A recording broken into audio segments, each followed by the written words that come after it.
Bad news po. Last day nung galing po ako Olongapo, tapos sa pauwi nung hapon na, bigla pong sumakit yung aking sikmura dito sa upper abdominal. Tapos sumabay yung sakit ng likod. Sa palagay ko, sintomas po ng pwedeng kidney stone o pwede ring gallstone. Ayan. Hanggang kahapon sumasakit po siya. So kahapon hindi po tayo nakaalis. Dapat kahapon schedule ko, punta po ako ng Talugtog. So nung kahapon nung galing ako sa Olongapo, then dumaan po ako sa Lubao. Halos magdamag ako, hindi nakatulog sa sobrang sakit. Ganoon din kagabi. Kagabi naman dapat kung hindi po maiibsan yung sakit, magpapadala na sana ako sa ospital kagabi. Kaya lang yun na nakuha sa gamot, and then noon siya, hindi na siya masyadong masakit. Hanggang ngayon sumasakit pa rin po, pero hindi na gano'ng kasakit, hindi katulad nung parang araw. Nandito sa upper abdominal dito, tapos yung likod sumasakit. So ayan, kapag wala tayong vlog,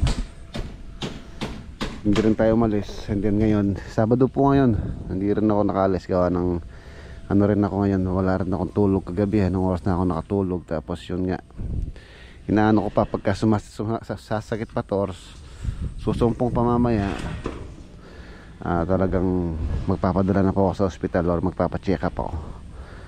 Kagabi niyayaya na ako ni Mrs. Kaya lang naano ko pa naman na tawag dito, natitiis ko pa yung sakit, kaya ko pa.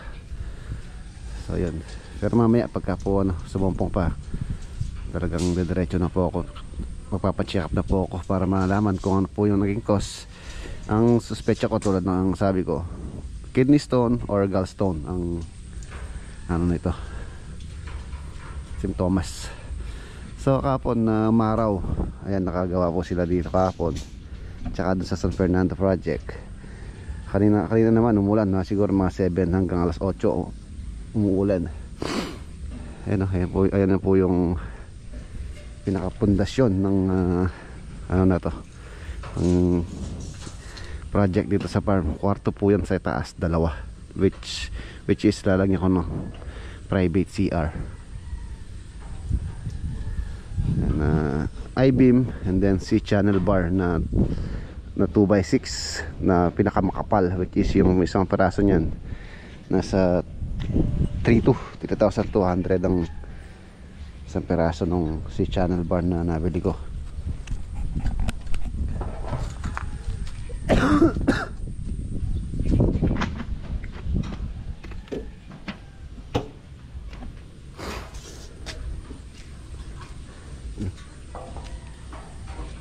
I-beam, tapos pinakain ko sa beam yung yung C-channel bar. Ayan,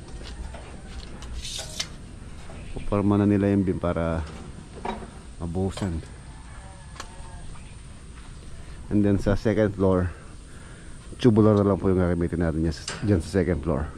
Importante lang isa matibay po itong kanyang pinaka-pundasyon. So, sa taas hindi na ganyan, para hindi masyado magastos. Tubular na lang na 4x4 yung poste, and then yung magiging wall partition 2x3 na 1.2, manipis na lang po para makasave. Tapos yung side nito Tyson board na 12mm, tulad ng ginagamit natin, tulad ng ginamit ko sa modern bahay kubo sa San Fernando. Kaya din po yung nagiging sahig nito. And then yung kanyang support sa sahig sa 2x6. Bibili pa po ako ng C-channel bar, pero hindi na ganito kakapal.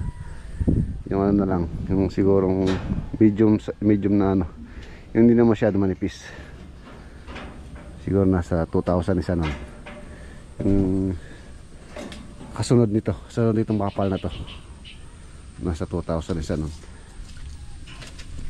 Silipin natin yung tubig dito sa baba, ay sa kabila. Kung hindi natambakan to, ganito kalalim. Ayan o, ayan tubig sa kabila. Bale yung lote na to mga boss, isa po yan. Isa pong yan, level nyan. Yan. Lalim, siguro nasa na po yan, hanggang baywang dito sa likod.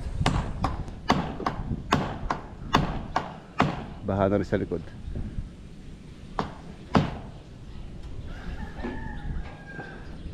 Hindi lang natambaan to. Ganyan din po itsura nito. Nung unang bumaha dito, naalala ko pa, ang dami namin nahuling isda rito sa loob. Ano din, kasama ka nun? Nahuli tayo isda dito sa loob, no? Dami nga ng panti. Oo, dami nga nang grami. Saka ito. Yun, meron din siguro dyan, no?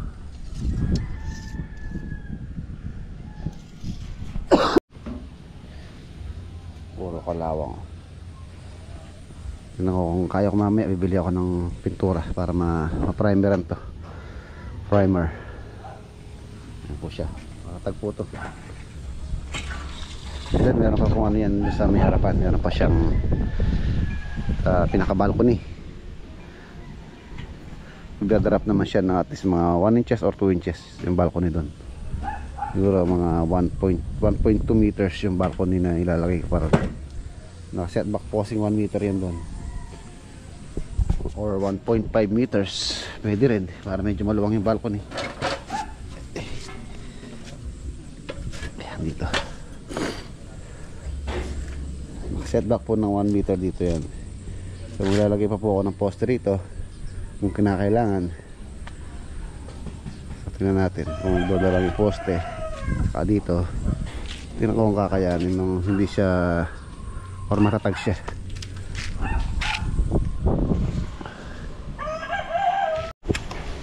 Kakainin ko lang tong koy.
Carwash. Ganda no, harampom.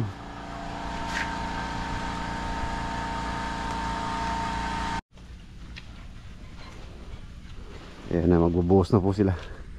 Buhos ng beam.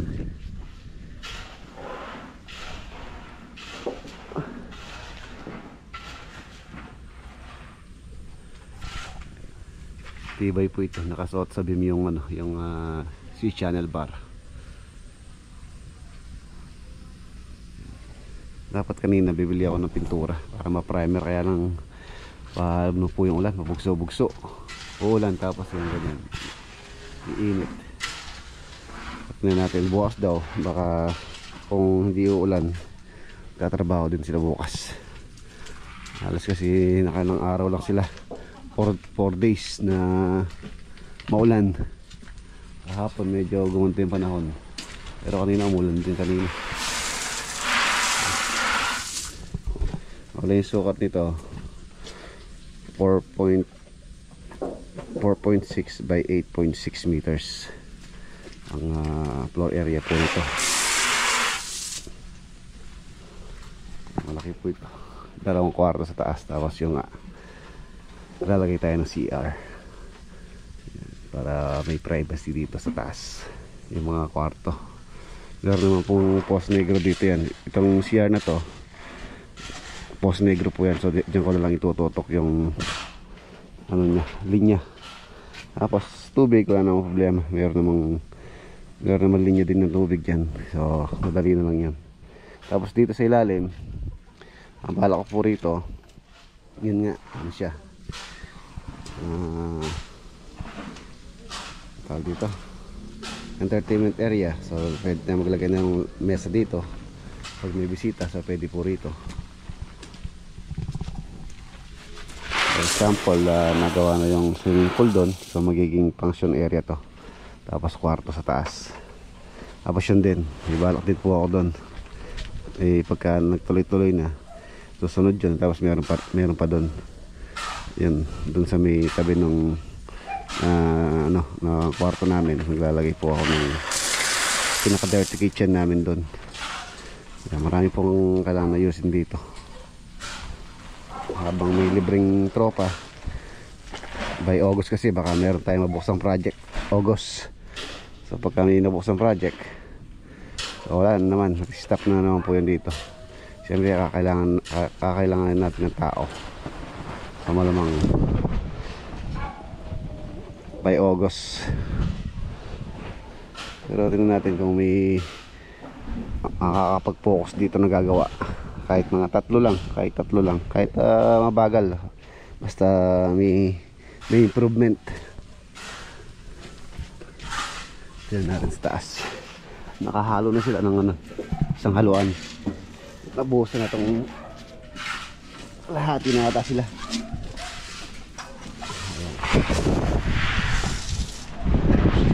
Kalahati na pala ito dito mga boss. Ang bala ko dito sa taas, may 4 na lang na CHB. Yung ilalim po kasi nito 5. And then yung bakal naman po nito matibay naman to, 12mm yung bakal na ginamit namin dito sa bakod na to. Tapos medyo malalim din yung foundation nito.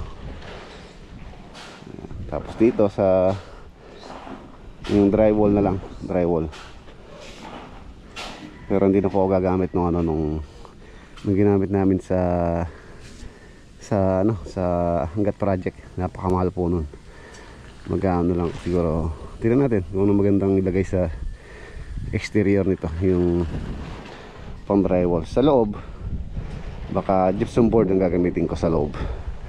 Mas maganda po kasi yung gypsum board, makapal. Mas less yung init na pumapasok sa loob ng kwarto. Siyempre lalagyan ko rin po siya ng aircon. Ayan. Itong pinaka-square na yan po pinaka-kwarto. And then yung yung dalawa na yan, hatiin po yun, magiging dalawang CR po yun. So doon yung mga pintuan, yung dalawang CR na lang naman yung size nya, 4 feet by 8 feet ang magiging size ng CR. Full bath, meron siyang vanity, water closet, and then shower. So ayun po yung layout nito.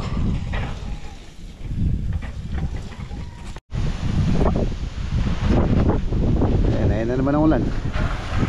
Kunti na lang po. Kunti na lang. Baba na tayo. Lakas na hangin, no? Naulan. Parang bagyo ah. Oh.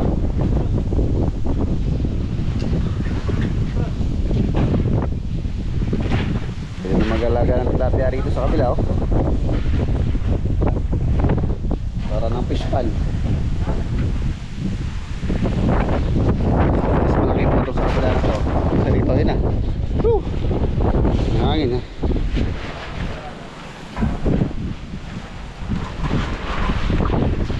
Nangangin. Patay ba?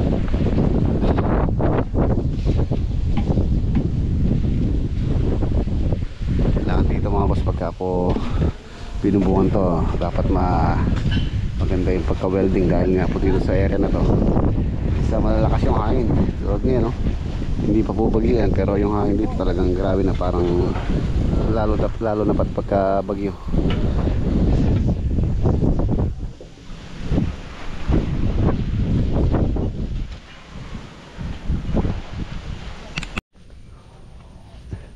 So ayan na mga boss, okay na, tapos na po silang magbuhos. Nalinis na rin. Saturday po ngayon, so maaga po silang umuwi. excited na po ako sa magiging kalalabasan nito. Hayaan nyo pagka po natapos to, i-breakdown ko kung magkano po yung magiging total expenses ko rito. Ang sukat niya, compute lang natin kung ilang square meter siya. 8.6 by 4.6. So total halos nasa 39 square meter. So siyempre up and down yan times 2 nasa 79, halos 80 square meter po siya. Ito pong sa taas na to, yung pinaka-balcony niya mag-overlap po siya rito. Ang balcony ko dyan 1.5 meters 1.5 meters yung kanyang balcony. So mamalawang po yun, 1.5 or 1.2. ayan,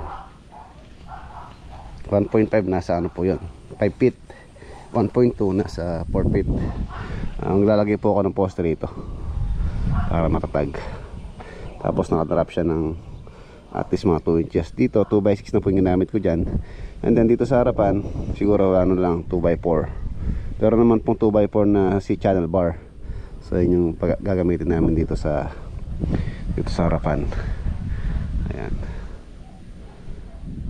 So ayan, dalawang CR doon, ganda nito. Tapos balak ko sana dito yung magiging access agdanan. Pag ganyan siya dito, tapos pag ganyan dito, pag ganyan, and then landing, tapos kapag ganyan, parang gano'n, no? Ayan po yung sa may soon elevated bahay kubo dyan sa taas na yan. Ayan, no? Pag ganyan, and then landing, tapos pag ganyan. Ganyan po yung balak ko rito. So dito siya, tapos landing, and then pag ganyan yung kanyang pinaka-access. Tapos sa baba, yan, maglalagay ako na siguro ng kusina dyan. If ever na magluluto dyan, mayroon lutuan dyan sa area na yan, siguro sa gawiran. Or patatambakan ko yung area na yon sa may tabi ng CR. So pwedeng maglagay ng kitchen doon. Then dito, yan, yun nga, magiging ano na yan, entertainment area. So sana bukas umaraw. Pag umaraw bukas, bibili ako ng pintura para mapinturahan po ito. Ayun na, ano na po siya, halos kinalawang na. So kailangan nating pinturahan ng primer, epoxy primer.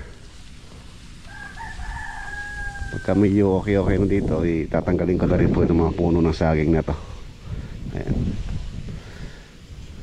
pangit po kasi pagka puno ng saging nandyan, para mapaganda na yung bakod na yan. Palitan natin ng medyo magandang halaman. Tapos yung pool dito. Ayan, hindi po masamang mangarap. At least na unti-unti natutupad. Yung aking pala, ito yung makabawi na to. Parang nalalanta. Panggambilya, meron na mga usbong. Kaya medyo makabawi-bawi na siya doon. Doon ko siya gagrap.